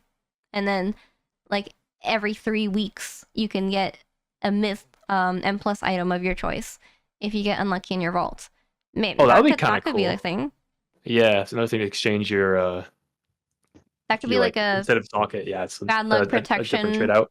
but for your vault Yeah, instead of yeah. like um I think like the to go back to the point about well, Mythic Raiders should be rewarded for like doing the content, and like they should get access to the vault and have access to the dinar system, which is coming out, which is exclusive for them. Um, I think that just making dinars accessible to like everyone is more correct, because doing Mythic Raid, like you're already at an advantage, a heavy advantage early into the season, right? yeah. Dinars are only being released Mm-hmm. super late. So like giving players that haven't been raiding the opportunity to like gain that power level that they've been missing for the majority of the season, mind you, I think is like a reasonable way of balancing both the Mythic Plusers haven't done raid content. Okay, sure, you can suffer for most season, but here we'll give you some. We'll even it out towards the end of the season when you've hit max power level and like you are trying to time the highest level of keys that is attainable for you. That whatever your goals are. Yeah. That's exactly what I said pretty much, and I agree. And RIW. we're both raiders too. So we're not just saying this because we're not raiding. Like we're not just saying this because we don't want to raid. But I think there is one like core belief that people have a divide in right now, and that is whether every player should deserve full bis by the end of the tier. And a lot of people that like are against people having access to dinars are people who think if you're not good enough, you just don't deserve the gear. Like you should just never get that item at the end of season. And then there are people who think, well, by the end of the season, I think everyone should have access to that, even if they didn't clear the content, so that they can get ready for the next season. I think that's like a topic that kind of stemmed from OG WoW, right? Because back in Classic, right. like at the end of the tier, you're probably most likely not full bis. Yeah. Versus retail is kind of a more recent thing that people think like you should all have full bis by the end of the season, right? That's more of like a recent retail thing, right? So that's kind of a hard topic. I don't really have a solution for that. That was the interesting thing, because I posed this question to Yumi, right? And then she posted it on Twitter. And then after a day of voting, it was like 56 to 44. And I was like, that's a crazy split, because this is like very close to just straight up 50-50 of like 56% people believe that everyone should have full bis by the end of the season. And like I think like by full bis, I mean like not everyone is full bis pretty much right away. Or at the same rate, but like the Mythic Raiders would have it significantly earlier and have like a much wider selection, whereas like the people that are not Mythic rating will still be able to attain like dinar gear, like 1 or 2 pieces or maybe 3 pieces, but they're getting them. We're looking at like maybe no more than a month left of the season. So then like you can reach the same power level as like the people that are Mythic rating, maybe slightly less, like 1 or 2 pieces less, but it's like crafting versus like Myth Idol Abyss kind of difference. A month until the season is over. I think that, in my personal opinion, I think that's pretty reasonable, because you already had the rest of the entire season to not have all that stuff, and then the people that are Mythic rating are already being rewarded by that. And plus, obviously, Mythic Plus again, right? With the fact that you just have to do 10s to achieve the highest level of rewards, and that's it. So I think that that's more of like a system that fits modern well, but a lot of people still kind of hold this. I feel like this is more like a old, like not even classic, but like back in like real like vanilla to Wrath days, where like you saw someone on like in Dalaran or in Shatrath with like Glaives or Shadowmourne or something. You're like, dude, Yeah. this guy, that's a big baller right there. Like This guy, this guy's good. Yeah. this is the one person on my server that has Shadowmourne or has Glaives or whatever, or is Gladiator or whatever. But I think Gladiator is a little bit different, right? But I feel like right now retail, you can just move all of that prestige stuff to title, like M plus title or Hall of Fame rating or CE, whatever, and gear can be accessible to everyone, and it's basically just a matter of who has the actual skill to do that. But then a lot of people want that like old feeling of like, yeah, I have this mistrack this thing, and it's because I'm good enough to be Hall of Fame, and you don't have it because you are not, and that makes me Yeah. feel good, I right? don't think that exists. You don't think that exists? 44% No. of people in that poll thinks that way. Okay. Or Okay. Well, here's what I I don't think. know if they So think exactly that. okay, maybe not. I think like the prestige of being like the most geared person, like that is an era of classic. That is like an era of the past. That you described that really well. And where like the prestige now is like in titles, in your raid progress, in your Raider IO score. Like that is kind of what people look up to now. At least what like I'm looking up to. What do you think is the Right. reasoning for like some people that And why are there don't so many want people voices to of get gear? yeah, there's so much voice of dissent again. Like it's not like a overwhelming Blizzard should just make this Dinar system that way, right? There's a actual sizable like voice of dissent of like, no, if you want myth raid loot, you need to myth raid.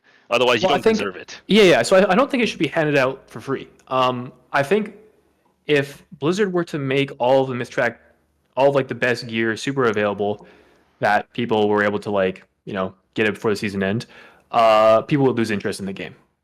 So like they kind of have to have a stick, some stick with the carrot. I think like being exactly full bits by the season end, like if the majority of players are full bits by the season end, I think that they're doing loot wrong. I think it should be harder to obtain to keep people engaged in the content.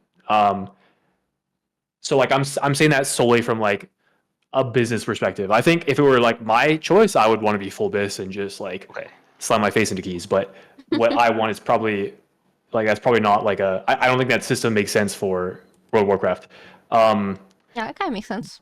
But so with regards to like the dinar system and being available to like everyone, I think that's also fine because if you have somebody that's like really not great with their class, maybe they just like they will do +4 keystones with their wife or something. They just like they log on, they'll like pet battle. On Tuesday evening they have the Tuesday pet battle evening, and I don't think it's wrong for them to have access to these like super powerful items because it's not like the rest of their kit is filled with like myth track items, right? They're still gonna have like some veteran pieces, some hero track pieces. Like you're still gonna be able to distinguish somebody that has like been doing high end Mythic Plus, somebody that's been doing high end rating, that has bought items with dinars from somebody that hasn't. So like there for people that have value tied into gear, there is still some level of like way to distinguish between the two. I just think that solely allowing raiders to have access to dinars is like too extreme. You're just gatekeeping the community for no reason and turning people away from the game. Yeah. Okay. How about you look at like a halfway casing point, which is like I feel like last season, right? A lot of good loot that was in Mythic rating was available up to a point where it's puggable, right? You had the Shireki Zealot neck and also the cloak from Rashinan, where a lot of people could just do up to Rashinan, and that's perfectly fine. Like maybe you needed like Transmitter or Spy Masters, but then like a lot of people, it wasn't really like you know you needed to do this key. It's like if you had a hero version of those, it was fine. But like right now, for example, a lot of powerful items are off of like um, Bandit, Mugsy, or Gallywix, right? And that's not really like reasonable for the average person or average M pluser that's not also like mythic rating to attain that without buying a boost, right? Which Yeah. I think this is the biggest problem, right? Because I came down this thought process of like, okay, what if they just made an equivalent like M plus dinar? But I didn't consider the fact that the key level shifts. But like, let's just say they put it at like where it would be right now. Let's say 16, 17s ish, maybe like even 18. I don't know, maybe 17. I'd say would be about the same.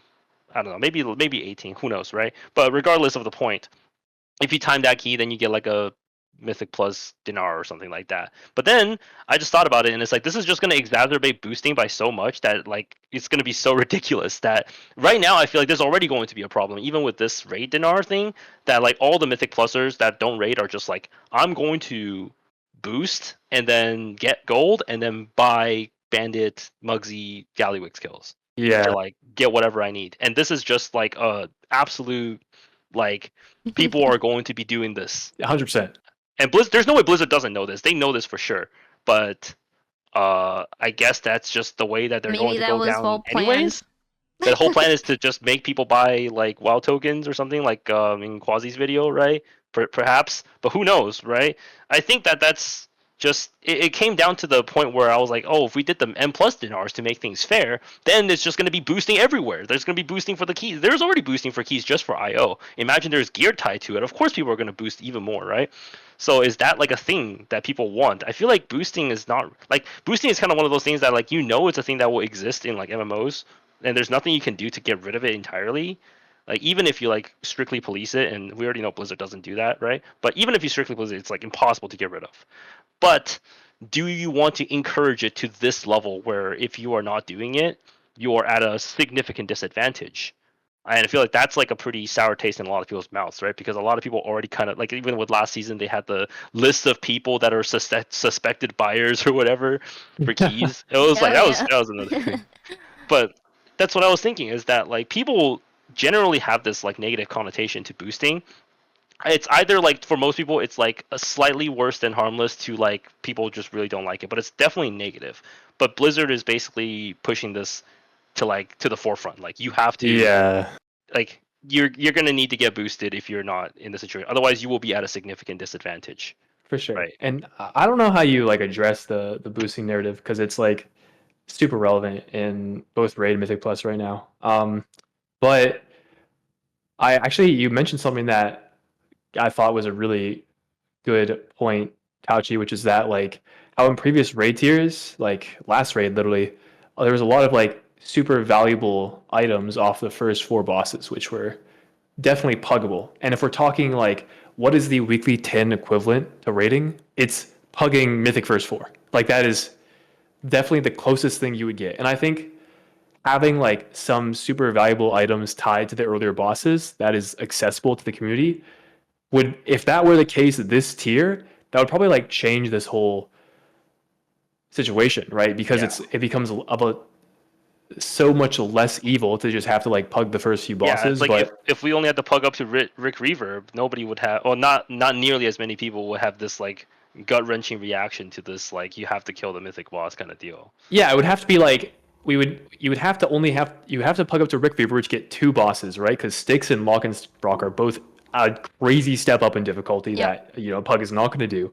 Mhm. And also there would need to be like a really good item off those first 2 bosses, which like there isn't really. Like there's no super rare. The Jaster's Diamond is off the last boss. Like good luck with that, The only So thing is maybe the Rick Reverb Nook for some people. Well, it's Yeah. like so many items that are concentrated in the last bosses, right? Like you have Jasters, and then for tanking you have like, or like the Titan of Industry is good for like paladins or like Ellie shamans or whatever, Moxie or Jug, House of Moxie Cards, Jug, House of Cards, or like Best in Essen Slots, Slot. or like all of yeah, those things are from the last 3 bosses. Whereas like if they took all of those really good items and spread them across the raid, maybe then it would be like a lot more palatable of a situation. But right now it's like everyone is just planning like, all right, how am I gonna buy my bandit, Mugsy or Gallywix kill essentially, and that sucks. yep. Yeah, and then It doesn't Shin, feel good. earlier you mentioned like something about keeping people engaged. And I saw that in the Quasi video that talked about this too. I think it's way smarter to keep people engaged in a game. I think Dinars could have had like good potential to do that. Like so late in the season when all the Mythic Raiders probably already have their gear. Like, who cares, right? Like, you may as well just allow people to like not burn out and just give them their gear. I don't know. I feel like that would be like the best move to make for the community. I know some people are gonna be like, "Oh, it's not an MMO if you don't work for the gear," but honestly, at this point, I feel like it's more important to keep people engaged in the game than anything, because they always have a problem with like not like the season always just falls off, right? Like a bunch of people always just quit by the end of season, and I feel like this could be a really good opportunity to keep people in the game. I can't like remember. Sorry to go cut ahead, you go off, ahead. Yumi. I can't remember where I saw it from, but like the whole MMO argument is like it's super outdated. And like no disrespect to anyone that really appreciates the MMO aspect of WoW, which like I definitely do, and I'm sure you guys did having played Classic, right? Where that is like it's like really the game was built around like the adventure of leveling up and questing and the open world.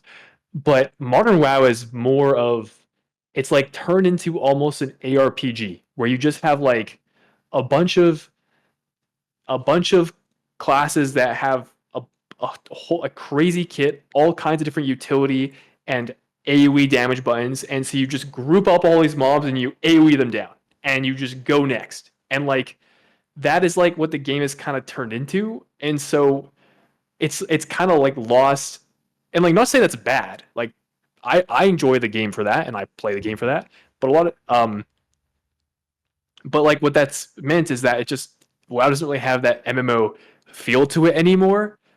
And so I think trying to hold on to like the MMO values of like tying gear to prestige and it's outdated in it. I think it's dissatisfying for the majority of the community. Like just if people want to player power to then like go and blast and AoE these mobs down, they should be able to do that. Like that's as a DPS at least I know like I get the most dopamine when there are many mobs and my damage goes up. Like that's what I'm here for. Yeah, that's a really good point. Like, I definitely agree with that. And I think, like you mentioned, Classic was really fitting for that kind of MMO-esque like theme where it's like about leveling, getting gear, and farming like adventures and everything.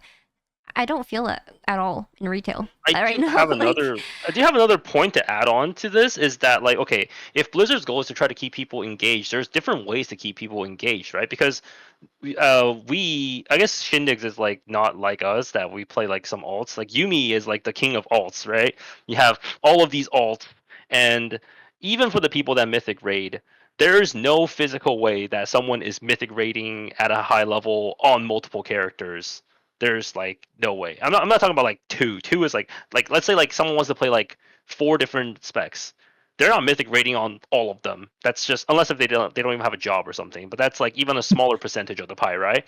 So all the people that want like good loot on their alts just now are completely screwed because like it's so much harder to get like the good loot on their alts. So then you're not getting the engagement in that regard just Mm-hmm. for like having people try to push more on like the same content that is already getting easier from like nerfs like Mythic Raid or whatever, right? Yeah. But like all the people that want to just have an alt, like for example, like when we're playing in season 4 Dragonflight, whenever I wanted to like hop on a different tank to try or hop on another like a DPS to try, and it's like, all right, what's the bis? Oh, I just dinar this, or like, I just do this, Yeah. whatever. And that was nice because that was like, okay, I can quickly catch my alt up. Like you never want to feel like when you're playing an alt like you started an alt like halfway through the season, you have no chance of competing against the people that have started at the beginning of the season, have been picking an item out of vault every single week, and you're just at a significant disadvantage again, like behind their power level or because if you you haven't come been in playing late the in the season, because not yeah, or everyone if you're plays like at the mhm. start. Mm-hmm. Right. And that feels bad if that's the situation because then it's like, oh, what's the point of me even playing the season? I might as well wait for the next season to start. Then I could be on the same equal footing as everyone, right? But Yeah. but when we were playing Dragonflight, it didn't feel like that nearly as much. It was kind of like, yeah, we could come in halfway through the season, get geared, get title, no problem, right? It was very very attainable. Whereas like if it's feeling like it's starting to like move away from that, where it's kind of like, yeah, if you're trying to play an alt, now it's kind of I not. wouldn't say it's like moving I guess maybe away it's not moving away. completely. Yeah. I think it is still an improvement from last season. Because last season, Yeah. it was really hard to find crests. They increased Oh, the true. crest farming like by a lot this season. There were a lot of like functionality stuff that were And improved. I still Mhm, think that is true. they made the crest discount apply to like crafted gear item level instead of like full gear item level. Like it used to be, so the max level used to be 639 for myth gear, and you had to have a full 639 set of gear in order for your alts to have discounts. That was just impossible for anyone. Like a lot of Yeah. like, and then when they changed it to 636, which is the crafted gear item level, that was way more obtainable, and they kept it in for this season, which is still a W. I just don't understand the idea behind the dinar thing, because Yeah. like they have everything all lined up properly, like, and you think they want to go this direction, and then they bring in the dinar thing, and it's like, okay, well, what just happened? But yeah, like, I agree with Shin, like when you said the old MMO idea, like it just doesn't fit with retail. And Yeah. I just don't feel like there is a point in trying to keep that idea around. And Nowadays, yeah, nowadays people are like casual, like almost seasonal gamers. Like people are, I think, more likely now than ever to go and like play a game while it's hot, and then like go play something else. And so when you see like if you want to get into WoW, you're like, oh, this looks cool. Oh, there's this alt class I want to play, and like, and then you realize, oh wait, it's gonna take me like 8 years to farm this Yeah. guy to max gear level and be yeah, competitive, or like play relatively competitively, competently at a decent level, because I'm just gate kept so hard by acquiring upgrades, whatever it is, farming gear. That's like that's not going to appeal to, I think, the majority of people that play this game right now. And Yeah. so I think, yeah, it's in their best interest to appeal to the more casual audience, appeal to people that are picking up the game later, maybe don't have the same starting point that other people did, because otherwise you could turn off people from wanting to try your game. And I think that's a problem that World of Warcraft has had for a long time, which is like attracting new people to Yeah. like come and play this game. Now that I think about it, there was a case in Dragonflight. It was the legendary. Like if you were playing like a legendary class and you didn't have Furalath, you were not getting invited to groups. It sucked, and you had Yeah. to go farm it. But then that's like still you could. oh, and then I mean, Rage Heart. yeah, Raychar was different there, but like it was like you were getting Furalath off of, like you can get it off of any difficulty technically, so it's not like you were gatekept from it. And if you were farming on heroic, it was like all right, I guess. But like imagine it was like you cannot get Furalath unless if you kill Mythic Farak. It's like that's just way too much, right? And then Mhm. I think on a similar level, let's say you bring it back to like the old days, Wrath. Let's say we're Wrath Classic, right? What if they like just said like we're gatekeeping Shadowmourne behind you have to kill HOK to get Shadowmourne? It's like that would be so bad for a lot of people, right? They'd be like a lot of those people will be even like able to hold Shadowmourne, but the people Yeah. that can will be like, oh look at me, I'm so cool with my Shadowmourne. But like that's just such an antiquated idea again. Mhm. And so I feel like this is like again something that like makes it feel like it's like this almost to the point where it's like you're gatekeeping Shadowmourne behind HOK level of, you know, you're not gonna be able to get this I think unless if you unless in you like do a it. different era now. Like I kind of understand like maybe MMOs were more popular back then, where like it was really grindy. I don't know about other MMOs because I've only played WoW, but if you compare MMOs to like other games like RPGs or like FPS or MOBAs and everything, it MMOs are just so much harder to get into, and Mhm. and that's why like WoW just doesn't get that many new players to play. Even for us, like I don't think I would get into retail as easily if I didn't start with Classic first. And I only For started sure. with Classic because Tachi got me into it because he played it when he was a kid. Like there's just not really many like um new players who have never seen WoW before that get into the game. And Yeah. they have so many ways like to how like make it easier to access. And even just the add-on problem is like a huge thing already. Like your UI is so hard to set up. But yeah, Yes, that's a actually, whole huge separate true. issue. You have to have like 20 add-ons and weak auras just to play the game. It's so yeah. It's like I I think so. I agree. MMOs are like super hard to get into, especially like the longer they exist, because then Oh the yeah. more systems get Mm-hmm. added, the more stuff gets like piled on top of it. Like think of WoW Classic. I mean, when World of Warcraft first released like 2004, right? It was like humongous. Okay, now that was like a different era, so maybe a bad comparison. But like think of the re-release of Classic in 2019. It's an MMO that many people were super excited about, and it was uh, like there's the whole leveling questing experience. And I've talked about this already, but like that is an MMORPG like tried and true, right? Classic WoW. World of Warcraft has evolved from being like an MMORPG to this like as I was talking about earlier, this hybrid MMO ARPG like Diablo style, group them up and like beat them down, right? Where people are the investment of the character is kind of like they kind of try to say that with Mythic Raid and like having different tiers, with like epic storylines. There's still some pretty cool quest lines.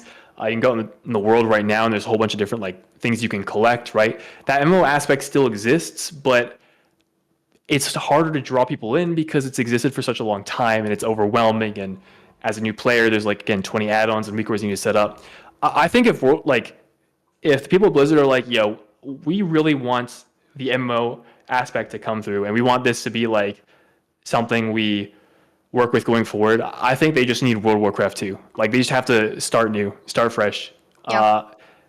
And that's again, it's not to suggest that like the system they have right now, the game they have right now is bad. Like I mean, we all like playing it. Like we spend most of our time doing it. I think high level Mythic Plus is like they do it better than any other game has like attempted to. I know Fellowship recently like was kind of popping off. I played a little bit of that. It was pretty Mm-hmm. fun. But like nowhere near the level and like depth that World of Warcraft has to offer. And I think if the people at Blizzard are like smart about it, they should really lean into that. And the fact that like, okay, their game is kind of like this 3D ARPG, like, we can go forward with that. But if they want to kind of maintain these MMO aspects of grinding and like prestige with loot and items and whatever, I think that has to be probably like a separate game. So that's sort of my take. I Yeah. definitely agree with that.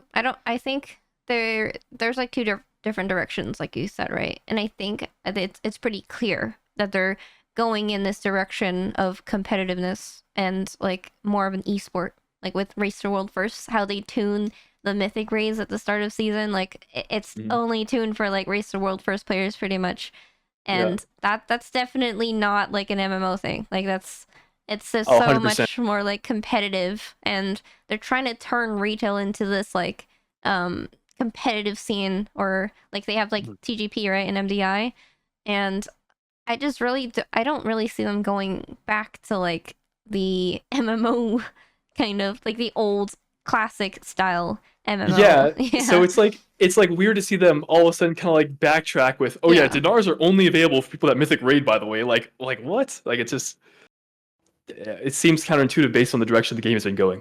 Hmm. But also, I feel like this way that the game is going, it's not just Blizzard single-handedly putting it this way. It's also kind of like the shift in the entire gamer mindset into like the modern era, whereas like back in 2004, this was not how it was. People just played a game. Some people just like chilled and like enjoyed the scenery, did whatever thing at their pace. I mean, there's still some of that, right? Like if you went on Classic, there are some people that are still like reminiscing that, but a bigger majority of the population are definitely more just like kind of streamlined into like what's on Wowhead, what is like the optimal way to play my cast, what's the BIS, everything, right? That isn't to say that there wasn't that stuff back then, because there was, but it definitely wasn't like you needed this, or otherwise you had this like kind of stigma against you that like you're not playing the game, which is, I feel like this is kind of like a shift towards like the modern culture of gaming entirely, from like a community standpoint, not just from like how Blizzard is like creating the game. Sure. I feel Yeah. like I feel like nowadays it's like it's really hard to even create that MMO aspect because everyone is so knee deep in like what's meta and what's everything, to the point where like nobody even has like the time or the like uh the thought to like take a step back and like just enjoy the small things in the game anymore. It's all about get this done, get this thing. What do I need to do? It's like it's almost like again, it's like not just a second job in terms of like time investment, but second job in terms of like I need to have these credentials to even play the game. What? It's like you better have like these things that make you extremely overqualified to do this job in order to do this job. What's the point of doing this job? I'm not even getting paid, right? Yeah, there's actually So an example of this. Like, so in Diablo 4, remember when they made like the super uniques like really rare, and they caused like so many people to quit because they couldn't obtain it. I think the whole like mentality is everyone yeah, wants full bis now. Like everyone just wants all back the then gear. it was different. Back then it was like this guy has glaives. What a guy. Now it's like I need to have glaives or else I can't play the game. I need to have the best weapon, or I need to have full bis, or else I am not playing. I feel bad because I am not parsing at the high. Oh, parsing, I guess maybe that's what caused it all, right? Uh, I am not parsing at the highest possible level. I am not doing keys at the highest possible level because I am held back by not having this piece of gear. And you can make it like it's probably like not as bad if it's just like 3 item level difference on some pieces of gear, but then like some items that give you massive power gains, like legendaries for example, or like certain trinkets, you don't not having that, you're just like down in the dumps compared to other people. And then some people are like actively kind of just express that out. They're like, yeah, I'm not doing as much damage because this guy has this thing and he sims this much higher than me, so it is what it is and it sucks. But you never had this problem back then because it was just like, yeah, I just play the game. I get loot sometimes, kill bosses, have a good time. There's like a whole like And, Raider IO and leaderboard thing now, and like achievements, titles, and all that and stuff. with the Archon thing, you getting invited based on your parts that people can just like hover over your character, like all sorts of that Oh stuff yeah, just yeah, yeah. pushes things more and more towards this hyper competitiveness, even like not even at the highest level, right? Like I would understand that like people would kind of like want to be more strict on the kind of people that they're recruiting for the highest level of gameplay, but even for like heroic raids or less than that, people are like, yeah, I'm gonna need a 90 parse or higher on this boss. Yeah, it's like a casual competitiveness, right? It's Right. the competitive like behaviors of what happens at like the highest level like, trickle down, and it's like just becoming ingrained in the culture of PvE Yeah. now. Yeah, even like when I first started playing retail, that the vibe I always got was that like this is a competitive game. Like I never really played it as like an MMO or anything when I got into it. So if they're going Right. this direction, like trying to make the game competitive, they have to let people at least like they have to be fair with like loot at least. Because like imagine you're playing League and you just straight up can't buy an item that you need for like to win the game. Like it just Yeah. wouldn't make sense. And I, yeah, go ahead. I was gonna say I do want to preface that by saying that all three of us play the game for like a similar goal where we're trying to Yeah. do high level PvE content. I don't have a good perspective on people that maybe just play this game for like, for fun. Like I was describing the casual guy that plays with his wife, does plus 4 keys, and then pet battles on Tuesdays. Like maybe they have a different perspective that, I might not share. But I don't in actually know who's like against this dinar or like supporting this dinar system, because like this would not affect casual players at all, right? Because like if they believe that you should get loot, however, if you clear mythic content, Here's then okay. Here's sorry, like sorry. I just don't really understand like what people are trying to like say about this. The people that like agree with Blizzard. I think okay. So for Shindig's point, where it's like, how do the like casuals feel about this? I feel like even the casuals, they want the best possible loot. Like I don't think anybody like it just feels comforting that like knowing that this piece of gear in this slot is BIS, and I do not have to worry about it. It feels nice. I can send my upgrade crest on it all the way up to max, and it makes my character as powerful as like it can be. That's just a comforting thought for a lot of people, and I think even people at like doing like keys that are on the lower end of the level, they still want that because it's just a nice thing to have. And I think the problem was also expectations, right? Like with how the system of dinars were, and I think what everyone was like, okay, this is how dinar used to work, so it's probably going to work this way. And then your plans, like a lot of people planned for like, all right, you know what, I'm not going to raid, I'm just going to pick these 3 items out of the dinars, and then my character is going to be pretty complete. But then all of a sudden now with the announcement, that plan just gets shattered. It's like, oh, I all of a sudden I cannot do any of this that I planned that's for. also part of it. Like people just got debated. It's a matter of like, yeah, if Blizzard straight up just said no dinars, nobody gets dinars. This is a regular season, no dinars. Everyone will be like, well, you know, it is what it is.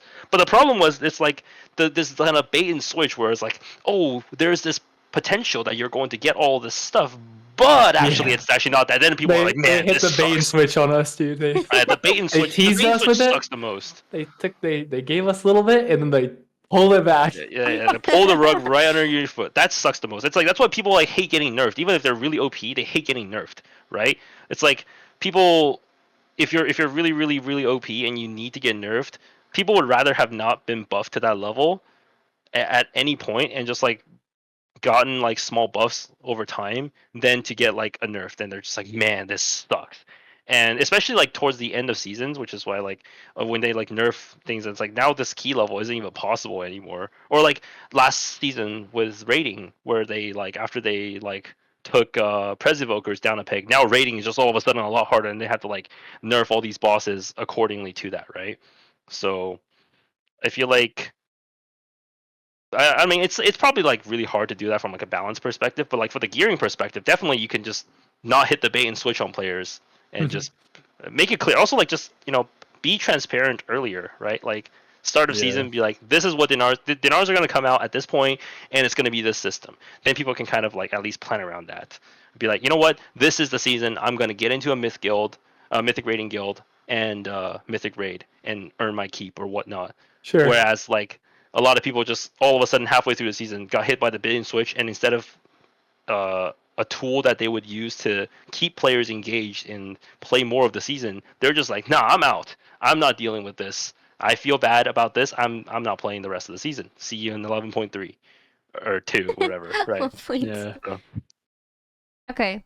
I'm gonna have to wrap this up, unfortunately. But before we go, do you guys have anything else to add? No. Thanks for having me on. It was a fun conversation. Yeah. Okay. So, Shin, where can we find you? Because you're also a content creator. Yeah. So, I am Shindig with 2 G's on YouTube. Usually producing Mythic Plus or Raid Rogue content, and I also stream over at Twitch at twitch.tv/ShindigWow. Shindig with 1 G on that one. And yeah, same sort of thing over there. Sounds good. Thank you so much for being on the episode, and we had a lot of fun. It was a great time. A lot of fun talking about stuff. Definitely looking forward to doing future episodes or whatever sometime in the future. Good luck in your keys. Hope you're having fun this season. And Thanks guys. We'll see you guys in the next one. Peace.